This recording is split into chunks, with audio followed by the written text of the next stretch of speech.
आजपर्यंत असं कधी घडलं नाही. कुठला मंत्री कुठला नेता या दुधाच्या कट्ट्यापर्यंत येऊन पोहोचला. खरं तर या दुधाच्या कट्ट्याचा एक कोल्हापूरला चांगला इतिहास लाभलेला आहे.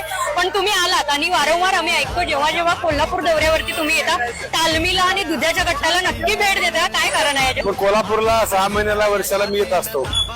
कार्यक्रम झाल्यानंतर इथे माझे काही मित्र आहेत त्यांना भेटावं, तालमीला भेट द्यावं, तालीम संघाला भेट द्यावं म्हणून आलो होतो. याच तालमीमध्ये गंगावेशला मी राहत होतो आणि याच कट्ट्यावर माझा दूध घ्यायचा कार्यक्रम असायचा. मला त्याची आठवण आली. कोल्हापूरच्या तालमीतून एक पैलवान निघाला आणि राजकारणाच्या तालमीत सुद्धा चांगला तुम्ही जम बसवला. हे आलो ज्या मातीत निधड्या छातीनं, आलो या मातीत निधड्या छातीनं, दाबायला आसमान आर मर्दाना माझी रशान, झालो या मी पहिलवान अख्ख्या महाराष्ट्राची शान.